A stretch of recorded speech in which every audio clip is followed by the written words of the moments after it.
Hey Cardinals, my name is Leah Mao, and I am here to talk to you guys today about Veterans Day, because not only am I a veteran serving in the Minnesota National Guard, but I am also a graduate of Coon Rapids High School from 2017. I had the privilege to enlist in the Minnesota National Guard, actually my senior year at Coon Rapids High School, and I was one of the people who took a gap year between high school and college to do my service in South Carolina at Fort Jackson. I know I don't look like the typical National Guard soldier, but that's one of the reasons I'm here to talk to you guys today, is to do a little bit of education on who it is that really serves in our U.S. military. A lot of times we have these ideas and stereotypes of men versus women and tall versus short and the types of people who are there to serve. But really our National Guard is made up, our National Guard, our Army, all of our military is made up of very diverse people from all sorts of backgrounds, whether that's religious, ethnic, sexuality, or any different types of variation. So this week we're looking to educate everybody, to show them a little bit about who it is that really makes up the National Guard, and then also provide you guys an opportunity on how you can show your support for some of those people who are serving every day. This week when you talk to your peers and your teachers, you'll get a little bit of information on a group of soldiers that just deployed from various communities within Minnesota. And a lot of our students actually will have connection to some of those deployers themselves. So the unit that just deployed was the 135th, and they deployed to the Horn of Africa in support of Operation Freedom. And it was made up of about 700 different people from Minnesota, all different service members like myself. There are teachers, there are waitresses, there are garbage disposal people. They're all different various community members from Minnesota who took a break from their civilian lives and their families to go overseas and really support our nation to help us maintain our freedoms and also help make a better life for those people out in countries that aren't able to have the same security that they would want. So hopefully you'll get a little bit more information this week about what you can do. We have a campaign going where you can choose to write a letter for these service members, and we're gonna send them over directly to the people who are serving from Minnesota over there. So just a thank you for your service card, and then you can write a brief note, even a thank you on the back, and just sign your name. And those letters are gonna get sent directly over there. So Cardinal Nation, we would love your support. We hope that you learn a lot this Veterans Week, and we hope that you're able to show your appreciation if that's what you would like to do. And if not, let's just keep those service members in our thoughts. Thank you.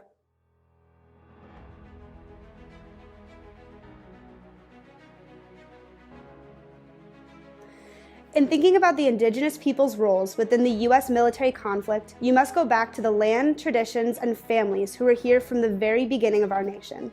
Throughout time, Native peoples have participated with the U.S. military in both unofficial and official positions. Much of that participation was due to the respect and love of this land and the desire to protect it, but also involved participation based on a specific need of the U.S. government.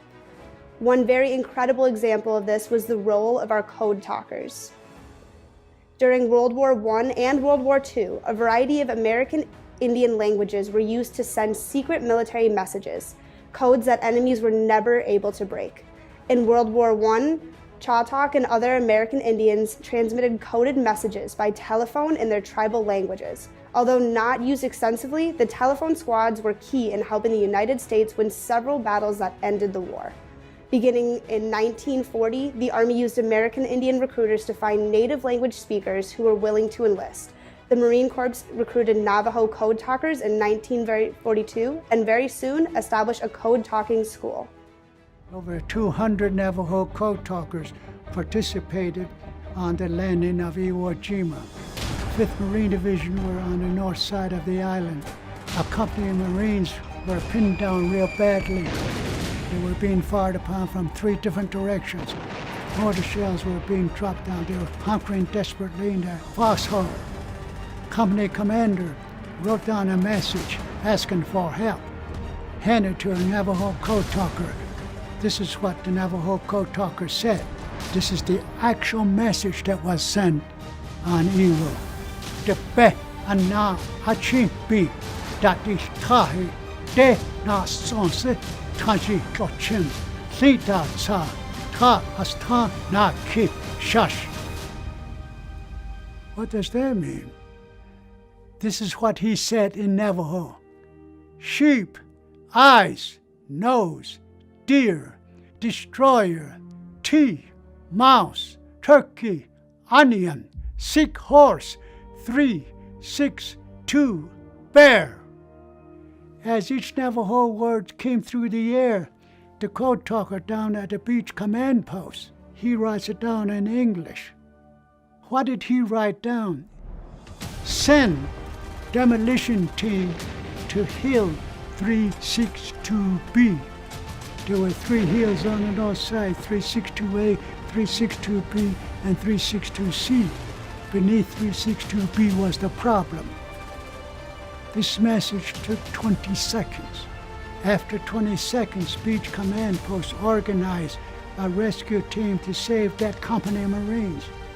If that message was sent in English code, it would have taken 30 minutes. 20 seconds in Navajo, 30 minutes in English code. Those guys pinned down on north side didn't have 30 minutes. Without Navajo, Marines would never have taken the island of Iwo Jima. That's how critical Navajo code was to the war in the Pacific. And we should never forget what war is. War is something that nobody wants. It's bad, it's ugly. But so long as we are together, no matter what nationality you are, if you are American and love this country, we all have to stick together to keep this nation strong.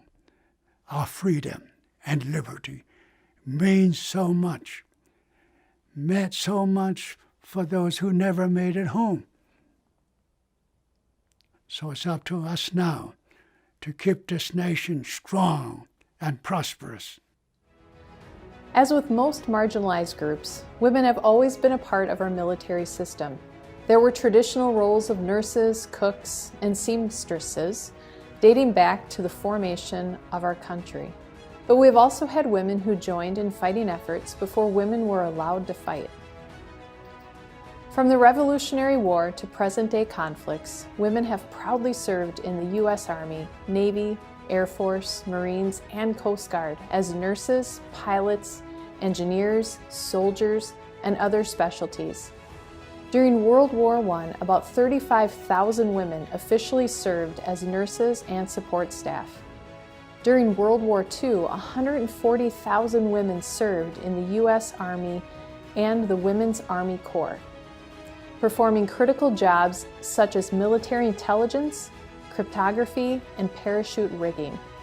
Over 1,000 women flew aircraft for the Women Air Force Service pilots. It wasn't until World War II that women gained. Okay. It wasn't until World War II that women gained recognition as full-fledged members of the military. From the WASP, WAC, Coast Guard Women's Reserve, Marine Corps, Women's Reserve, and the Navy's WAVES, or Women Accepted for Volunteer Emergency Service, women proved that this was their war too, and that they embodied the "we can do it" attitude. President Truman's determination to make changes within the military led to the Women's Armed Service Integration Act, signed into law June 12, 1948. Also known as the Women Veterans Day. With this act, for the first time, women were recognized as full members of the armed forces. This meant they could finally claim the same benefits as their male counterparts, and it also allowed women to make a career in the Army or Navy. Since 2018, June 12th has been recognized as Women Veterans Day. During the Vietnam War, 7,000 American military women served in Southeast Asia. In 1976, the first women were admitted to America's service academies, the U.S. Military Academy in West Point, New York, the U.S. Naval Academy in Annapolis, Maryland, and the U.S. Air Force Academy in Colorado Springs, Colorado. During the Persian Gulf in 1991, more than 41,000 women deployed to combat zones. In 1990, nearly 40,000 American military women deployed for operations Desert Shield and Desert Storm. Today, over 700,000 women have served during post-9/11 war, including Operation Enduring Freedom and Operation Iraqi Freedom.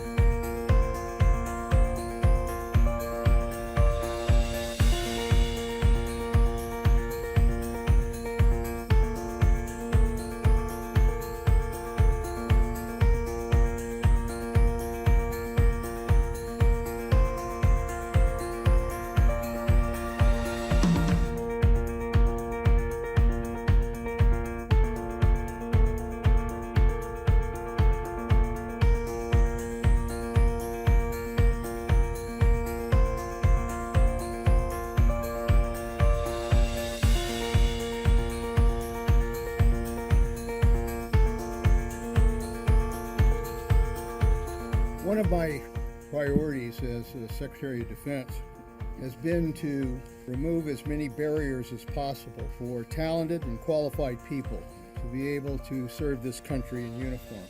They'll be allowed to drive tanks, fire mortars, and lead infantry soldiers into combat.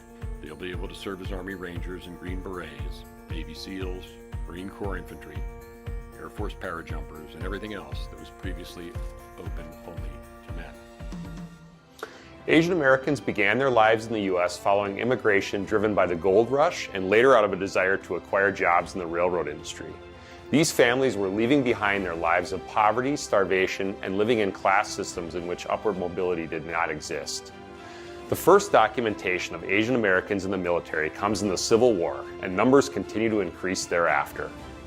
One very important contribution was the heroic effort of thousands of Hmong soldiers during the Vietnam War. In the late 1960s, when the Vietnam War spread into Laos, the United States recruited the Hmong to fight against communism. Wanting to hold on to their land and the independence that they had maintained for thousands of years, the Hmong saw communism as a threat to their autonomy. Hmong soldiers totaling over 30,000 men fought the ground war, flew combat missions, directed airstrikes, rescued downed American flyers, fought behind enemy lines, gathered intelligence on the movements of North Vietnamese troops, and more. They suffered heavy casualties for their brave involvement in the war. Hmong soldiers died at a rate 10 times as high as that of American soldiers in Vietnam. Asian Americans and Pacific Islanders, or AAPIs, have served in the United States military in nearly every armed conflict since the founding of our nation. Yet, where are they in the pages of our history? By highlighting their stories, our nation becomes more whole in understanding the patriotism and impact of the AAPI community. The story goes all the way back to the Battle of New Orleans during the War of 1812, where Filipinos joined the U.S. Army in manning defensive batteries against the British. During the Civil War, our nation was divided over the issue of slavery. As an integral part of the American fabric, AAPIs fought on both sides of the Civil War, with Chinese Americans serving in both the Union and the Confederacy. In the face of discrimination under the Chinese Exclusion Act, Chinese Americans served their nation in the Mexican Expedition of 1916. As the world plunged into World War I, many Asian Americans joined the U.S. Army, including Bhagat Singh Thind, an Indian American of Sikh faith. He was loyal and very patriotic, yet he was denied citizenship by the U.S. Supreme Court. Then, in 1941, Japan attacked Pearl Harbor. As a result, President Roosevelt authorized the detainment of 120,000 Japanese Americans to incarceration camps. To fight against public distrust, 30,000 Nisei or second-generation Japanese Americans enlisted during World War II. The 100th Infantry Battalion and later the 442nd Regimental Combat Team remains the most decorated unit in U.S. military history. You fought not only the enemy, but you fought prejudice, and you've won. As a colony, the Philippines allied with America. The United States Armed Forces of the Far East enlisted nearly 250,000 Filipinos, a decisive move that helped win the Pacific Theater. For their valor, Filipinos were promised citizenship and military benefits, yet they couldn't claim them after passing of the Rescission Act. With the repeal of the Chinese Exclusion Act, 13,000 Chinese Americans enlisted to fight for their nation.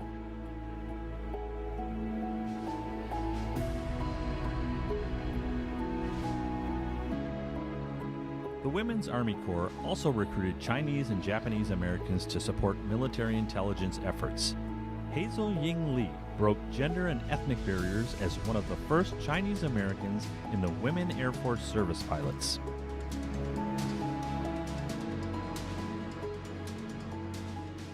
Ultimately, the outstanding performance of segregated minority units like the Tuskegee Airmen, the Native American Code Talkers, and the famed Nisei Warriors led the Department of Defense to review its policies on minorities serving in the military.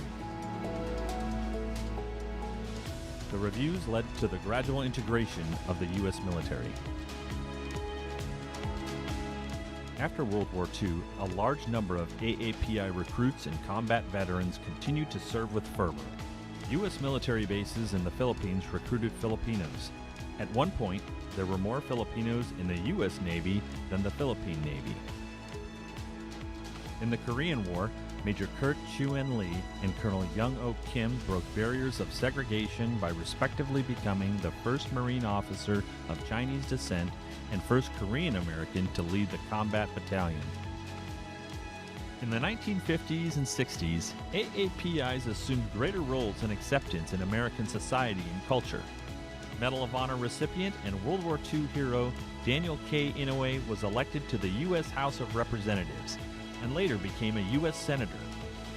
As the Vietnam War intensified, AAPI soldiers answered the call of duty, and some made the ultimate sacrifice. Like many Americans, AAPI soldiers, veterans, and civilians felt conflicted about this controversial and long-standing war.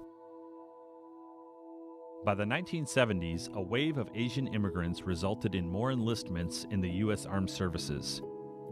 With the passing of the United States Refugee Act, Vietnamese refugees were able to immigrate to the United States and enlist in the U.S. Armed Forces. A powerful reminder that immigrants built our nation through service. As we remember the tragic events of 9/11, we also honor the thousands of AAPIs, citizens and immigrants alike, who have answered the call to serve since that tragic day. Today, over 65,000 AAPIs serve in the United States military, reflecting their unparalleled contribution to America's national security. With a legacy of honor, their sense of patriotism is unwavering. They serve and respond to humanitarian crises, conflicts on distant shores, and natural disasters in communities. Our nation's strength truly rests in our diversity. As they answer the call to duty, we must answer ours. It's our duty to honor all heroes, past and present, by serving the unique needs of AAPI veterans, to give care to wounded warriors and provide access to quality health care and more. After all, our veterans have served to keep us safe. Now it's our turn to ensure that they are not left behind. Hispanic Americans have been major contributors to the U.S. military effort. Here are a couple outstanding examples. The very first person to achieve the rank of admiral happens to be a Hispanic man. Admiral David Farragut's father was a native of Spain. He served in the American Navy from 1810 to 1870. Yes, that's 60 years. He started his career as a midshipman at the age of 9 and fought in the War of 1812 at the age of 11, and then fought in the U.S. Civil War. His legacy lives on with 2 Navy destroyers in his name, as well as the well-known Farragut Square in Washington, D.C. today. Seaman Philip Bazar was the first Hispanic Congressional Medal of Honor recipient for his service to the Navy during the Civil War. Seaman Bazar was aboard the U.S. Santiago de Cuba, which assaulted a Confederate stronghold, and was one of 6 men assigned to the generals ashore. He successfully maintained communication between the ship and crew on land. He was an immigrant from Chile who called Massachusetts his home. You know, Hispanic Americans have influenced the military service altogether a great deal, right? We bring a lot of pride. Essentially, some of the adjectives that people would place on most Hispanics when you talk to other soldiers, you say, "Oh, you know, I had an NCO, or I had a soldier, generally of some, you know, Hispanic last name, you know, and he was proud, he was fearless, he was the person I would go, you know, to hell and back with." So the Borinqueneers. The history of the 65th Infantry Regiment starts in 1899 with the authorization for a infantry regiment in Puerto Rico. The unit sees very limited action in World War I. You see very limited action in World War II, but the Korean War is where the 65th Infantry Regiment really sees its most intense action. 2 months into it, the Borinqueneers arrives in Pusan and becomes part of the Pusan perimeter. They're assigned to the 3rd Infantry Division and are part of the breakout of the Pusan perimeter. So the Chinese enter the war late in 1950 and encircle a large American force at the Chosin Reservoir. The Borinqueneers are called up to hold the port of Hunan while forces withdraw from the Chosin Reservoir. The Chinese make every attempt to try and encircle and capture most of the unit, but the Borinqueneers are tough and they fend off all the Chinese attacks, causing intense Chinese casualties. The Borinqueneers finally leave Hunan on Christmas Eve in 1950 and sail right back to Pusan, where they had started the war. They march back north, and in late January they find themselves just south of Seoul. The 65th Infantry Regiment is given the assignment to take 3 hills that are held by the Chinese just south of Seoul. Their attack begins on January 31st of 1951. 3 days later, with their objective close, 2 of the battalions fix bayonets and attack and take those hills from the Chinese. They pay for it in casualties, but the last American bayonet charge, battalion-sized bayonet charge during the Korean War. The small unit from Puerto Rico had a massive impact on the battlefields of Korea, far outweighing and outsizing the size of the unit. These were men who, you know, bravely stood their ground in overwhelming odds many times, and were called on to attack the almost impossible objectives and repeatedly accomplished it. They paid heavily for that. More than a third of the number that left Puerto Rico never returned alive.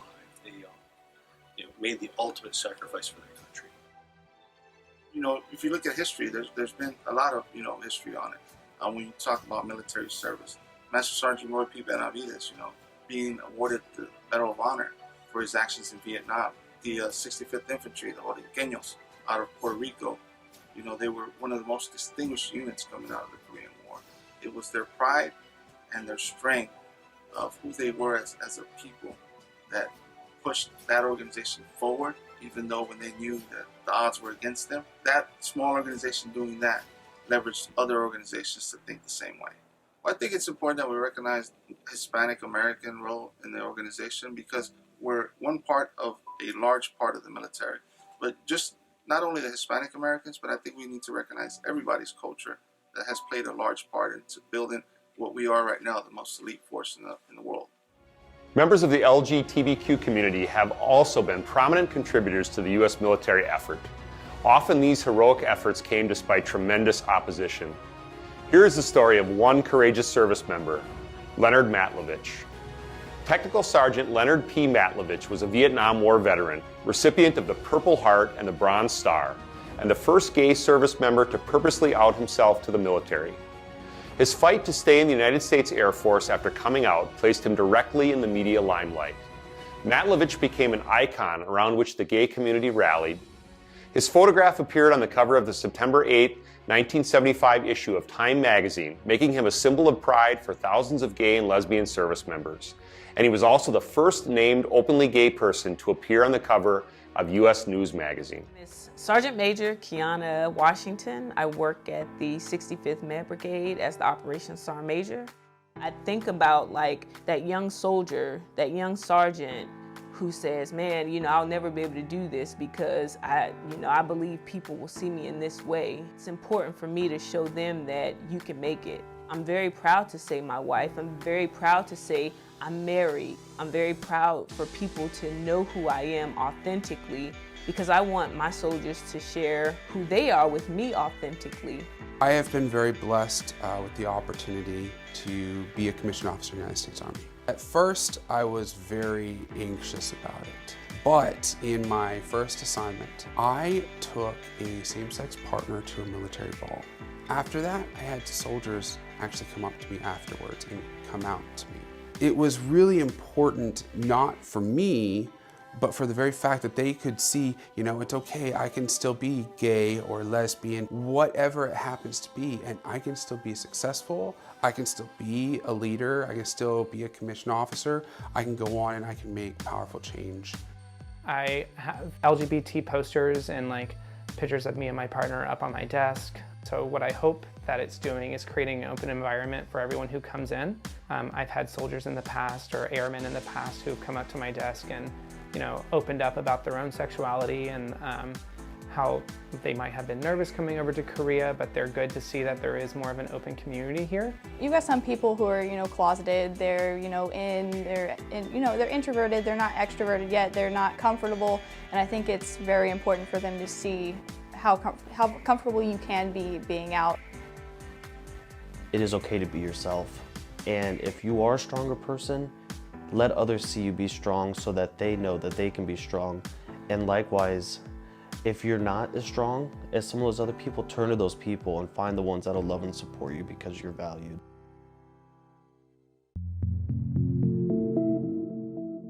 We all have something strong to bring to the table, and different points of view, perspectives, and ideas on how to accomplish the mission or how to do something that someone from a different background may not have thought of. And so I think that strengthens all of us as a whole.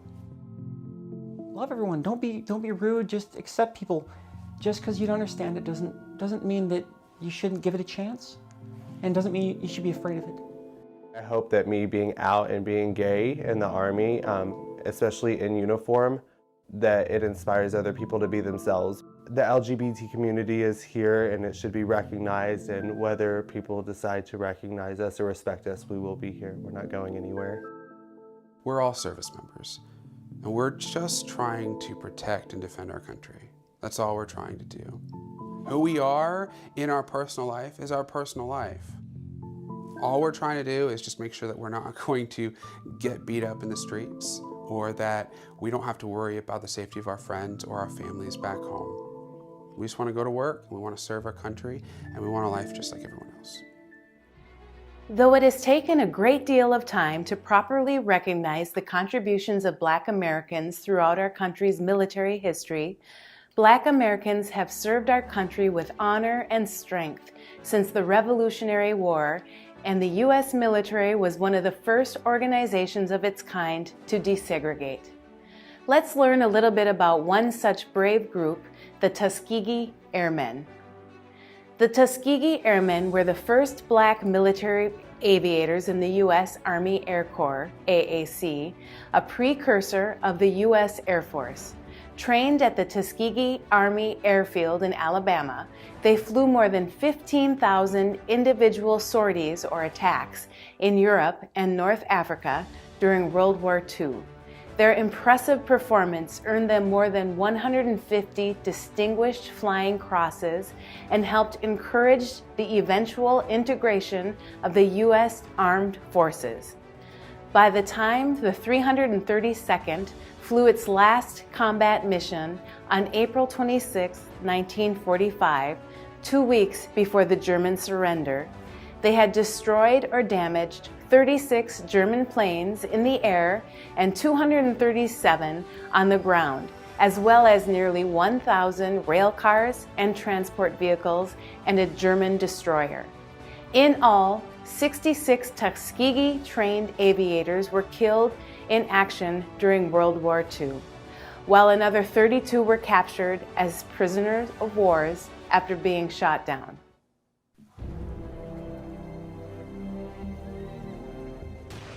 It is a unique experience that African Americans have had in the military in America. African Americans fought for the country even before it was a country in the pre-revolutionary period.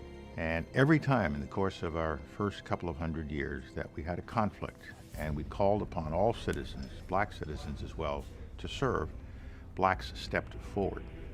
The Army played a significant role because in many ways the Army was the first place that blacks and whites began to have to stand together and represent the same idea. Even though they were in segregated barracks, they were fighting for the same cause. And somewhere along the line where your lives are on the line together, some of the social barriers began to come down. The experience of World War II helped pave the way to the civil rights movement in several different ways. For one thing, there's a deliberate movement among the cultural elites, the political elites, to respond to Nazism and the whole ideology of Nazism by taking seriously the resemblance between Nazi theory and American practice, the segregation of blacks in the South, the racial laws, and so on. And you have a burgeoning black-led civil rights movement moving for what's called double victory. Victory in World War II, but also victory over Jim Crow at home. And during the 1960s, that shared experience during World War II was a very powerful motivation force for the people marching in the streets. That's not to say that it was easy. If you look at the people who were attacked by police dogs and hosed down in the street and beaten and killed during this time, it was a painful and torturous period in American history. But at the same time, probably came about sooner than it would have because of World War II. A soldier had to look at a soldier and say, I fought next to you, I was wounded next to you, I saved your life, and you're saying that I'm still a second-class citizen? So I think that soldier to soldier, eyes were open and said, I can no longer hold these prejudices against people who fought next to me on the battlefield. And after World War II, a lot of pressure was put on President Truman. A lot of people looked in the mirror and said, this is not right. Recent events in the United States and abroad have made us realize there is no justifiable reason for discrimination because of ancestry, or religion, or race, or color. But we kept fighting when asked to fight in order to show we could. And if I can be a good soldier, why can't I be a good doctor, or a good lawyer, or a good bus driver, or whatever I choose to be? It can no longer be defined by the color of my skin.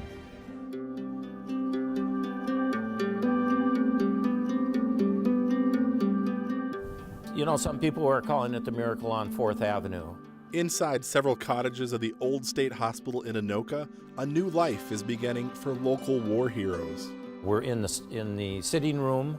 This is a common area where women vets and their children can come watch TV, read, play. It's the biggest room in the building. My name is Markia Bell. Female veterans like Markia Bell, who was experiencing homelessness and was put in touch with Haven for Heroes. When I came, I really felt like I was a part of something like bigger than myself. Look, somebody in there. The 24-year-old and her 2 young children feel right at home and safe in this sober community. The fact that they bring us food, we don't have to worry about that. Volunteers ask us what do we need, like as a whole, and they make sure they bring it to us, you know. Cottage 4, which has been open for a year now, is the first building in Minnesota dedicated to female veterans, and the success stories are already being written.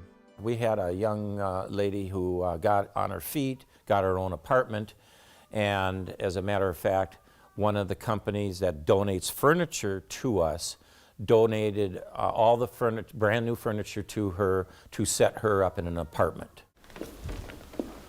We have volunteer glazers that have come in here. Bart Ward, interim director at Haven for Heroes, says they couldn't have done it without donations, which are approaching $750,000 in just over 18 months, plus upwards of 600 volunteers who have given countless hours converting the historic cottages into housing for homeless veterans. Right now, it's 100% staffed by volunteers. We have 3 directors, interim directors, myself, my wife Ellen, and Barb Abler.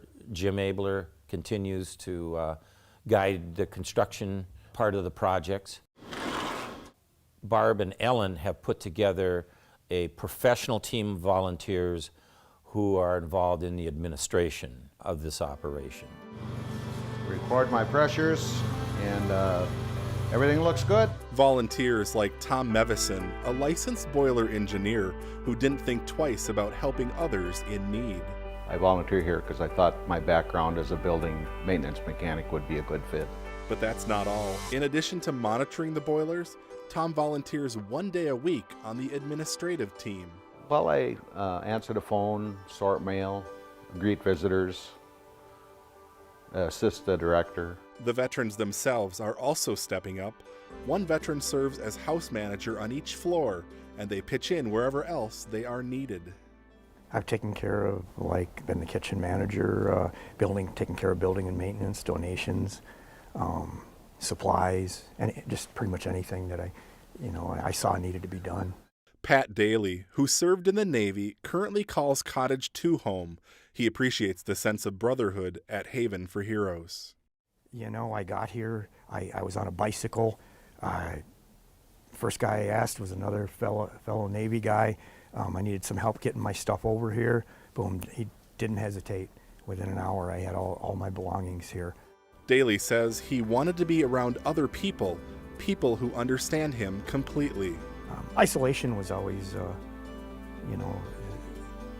something that I did that wasn't healthy, and this is a place if you're a veteran and isolation is an issue for you. There's always someone here to talk to. Markia Bell agrees. I could just be myself. I don't have to hide who I am. And the fact that there's other veterans around, it's like they speak my language. And I chose to come here as opposed to a civilian place because veterans have more things in common.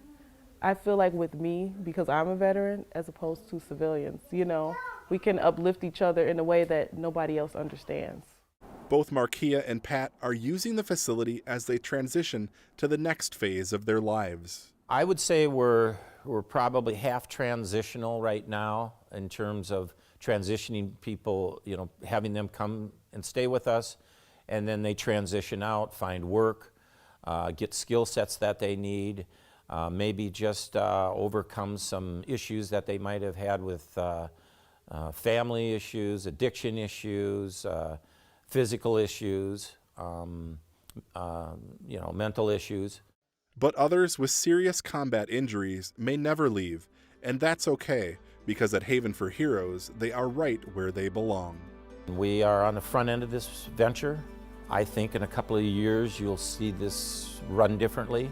As word gets out, and word is getting out fast, we hope to have the women's cottage here full sometime toward the end of this year. We're taking it slow, but we're very deliberate in what we're doing here. We don't need to be trying to get too far ahead of ourselves and then, not do things right. We want to do things right. I just can't believe that I was able to come here, I didn't even know that these things existed. And for them to create a place, a safe place for us, it really puts faith in humanity back in. On November 3rd, 2021, we had the unique experience of taking a group of students, 12 students, to Haven for Heroes in Anoka.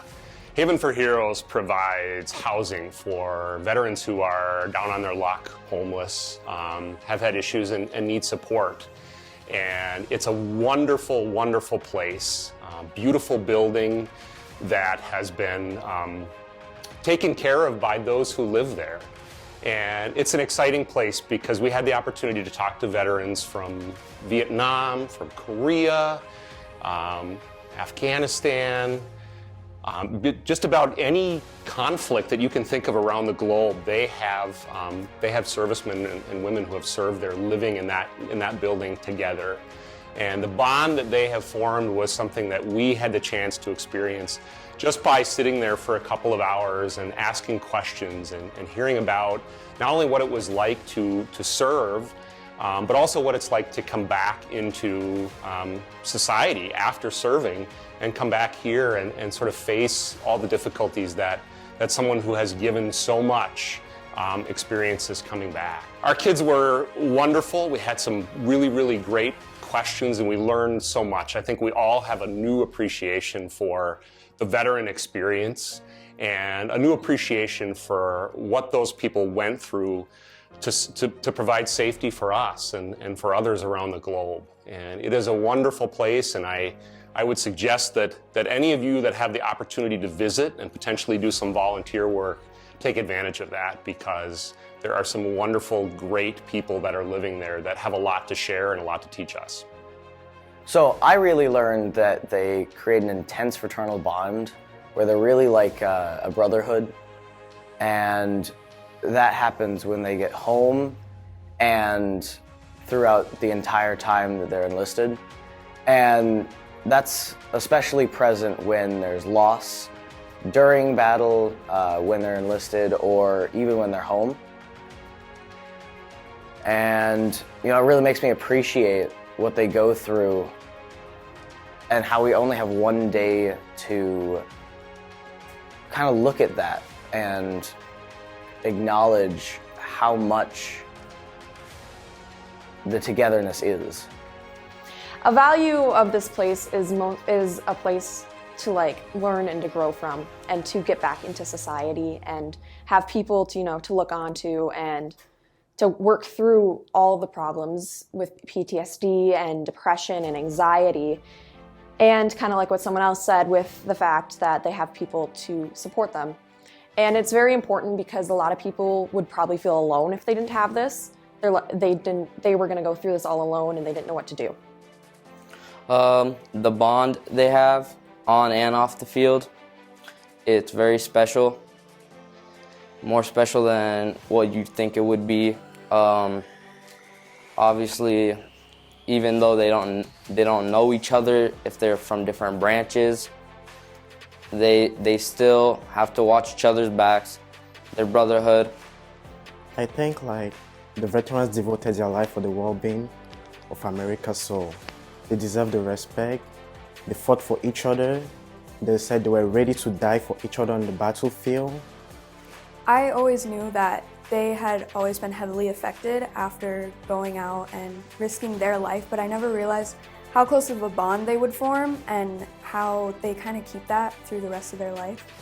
They really give a place for that camaraderie and a house where multiple people can live with shared experiences, and it creates this family-like bond that's even stronger than it would be otherwise. This allows them to go through different hard problems that they have and have shoulders to cry on or ears to listen with, and it allows them to really talk with someone that they know understands. Basically, I learned about how much hardships that they go through. Like on the battlefield, they were talking about how they weren't fighting for their families. They were fighting for the person next to them, on their left and on their right. And they were like, we're not really thinking, we're just doing and stuff. And another thing is how hard they go through after the fact. Is a lot of them turn to drugs and alcohol and all these other addictions, and it was something I never really knew before, because I was like, oh, they just come home, and then I'm like, they have PTSD, but now I've learned a lot more.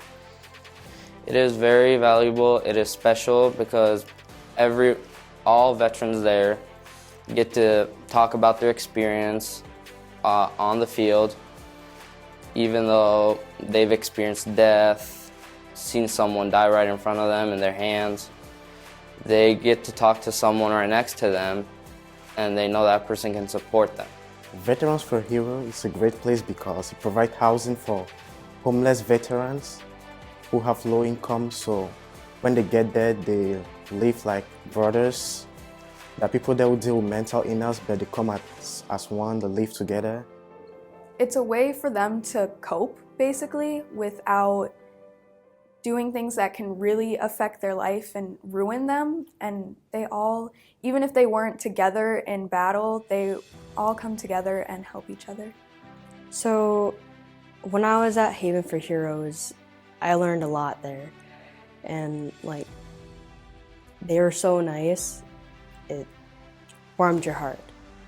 And learning what they've gone through and what they struggle with, and they still do, is just amazing. Because like, they've gone through so much and they can express themselves. And like, they've done a lot. And like, I just want to thank them for that. And they mean so much to our country. And like, it's just amazing how they speak about like being brothers and sisters when they're in the battlefield. And they said that when they're out there, they feel like a family. They protect each other. And when they told us that, it was like really like inspiring because it means a lot. So, and to our veterans, it's amazing to see how and what they've done for our country. Like, the amazing things that they've done for us and for everyone around us, like, they've helped us be a free country.